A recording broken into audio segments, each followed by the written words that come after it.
Assalamualaikum warahmatullahi wabarakatuh. Salam dan bahagia selalu, Bapak Guru hebat. Bertemu lagi dengan saya, Dewi Puspitasari, calon guru penggerak angkatan 9 dari SD Negeri 3 Mojoagung, Kabupaten Nganjuk. Pada kesempatan kali ini, ingin memaparkan koneksi antar materi modul 2.1 pembelajaran berdiferensiasi. Pembelajaran berdiferensiasi merupakan usaha guru dalam menyesuaikan proses pembelajaran di kelas untuk memenuhi kebutuhan belajar individu murid. Lalu, mengapa kita harus menerapkan pembelajaran berdiferensiasi? Karena pembelajaran ini akan memungkinkan guru memaksimalkan potensi peserta didik dengan meminimalisir kesenjangan belajar melalui proses identifikasi kebutuhan belajar murid yang tepat. Selain itu, pembelajaran ini tidak hanya murid berkembang potensinya secara maksimal, namun proses pembelajaran juga akan lebih memberikan banyak ruang bagi murid untuk membuat dan menentukan pilihan dan memberikan suara, sehingga proses belajar akan menjadi lebih menyenangkan. Wah, menarik sekali, dan sebaiknya memang harus diterapkan dalam kegiatan pembelajaran di kelas. Untuk itu, bagaimana ya cara melaksanakan pembelajaran berdiferensiasi di dalam kelas? Cara melaksanakan pembelajaran berdiferensiasi di dalam kelas diantaranya guru harus pertama, memahami tujuan pembelajaran. Kedua, mengetahui dan merespon kebutuhan belajar murid. Ketiga, menciptakan lingkungan belajar yang mengundang murid untuk belajar. Keempat, melakukan manajemen kelas yang efektif. Dan yang kelima, melakukan penilaian berkelanjutan. Berkaitan dengan kebutuhan murid, guru harus memahami pertama, kesiapan belajar murid atau readiness. Dalam hal ini, guru harus menilai kemampuan awal dan menentukan apa yang telah murid ketahui dan di mana murid berada.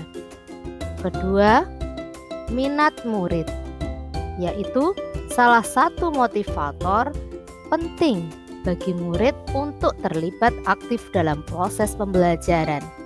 Dan yang ketiga, profil belajar murid yang meliputi lingkungan, budaya, gaya belajar, dan kecerdasan masyarakat.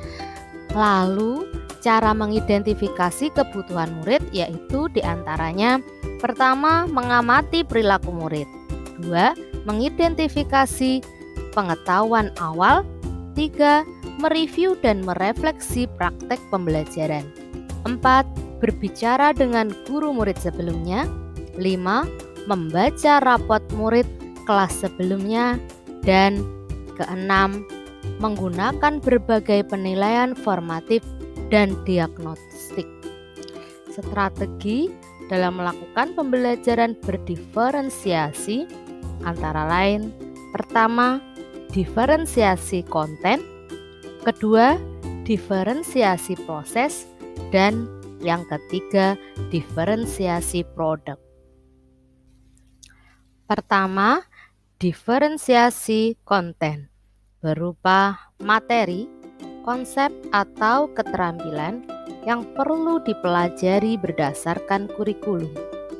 Dalam mendiferensiasi konten dapat dilakukan dengan membedakan pengorganisasian atau format penyampaian, bukan mengubah atau menurunkan standar kurikulum.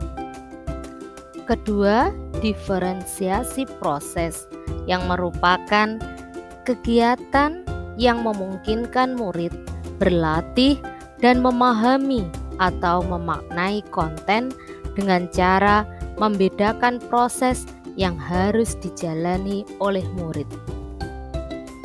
Dan ketiga, diferensiasi produk berupa bukti yang menunjukkan apa yang telah dipahami murid dengan cara membedakan atau memodifikasi produk sebagai hasil belajar murid, hasil latihan, penerapan, dan pengembangan yang telah dipelajari. Lalu, apakah ada keterkaitan antara pembelajaran berdiferensiasi dengan modul sebelumnya? Tentu keterkaitannya yaitu dalam melakukan pembelajaran berdiferensiasi, guru harus pertama berusaha memenuhi kebutuhan murid sesuai dengan kodrat alam dan kodrat zaman berdasarkan filosofi Ki Hajar Dewantara. Kedua, guru harus berpihak pada murid, reflektif, mandiri, kolaboratif, dan inovatif guna mewujudkan kepemimpinan murid, yaitu menuntun murid merdeka belajar sesuai dengan nilai dan peran guru penggerak. Ketiga, salah satu strategi mewujudkan visi guru penggerak yang berpihak pada murid. Dan yang keempat, dalam pelaksanaannya, guru dan murid harus ada kesepakatan agar pembelajaran berjalan baik sesuai dengan nilai budaya positif. Demikianlah pemaparan dari kami. Semoga ada guna dan manfaatnya. Salam guru penggerak, tergerak, bergerak, dan menggerakkan. Wassalamualaikum warahmatullahi wabarakatuh.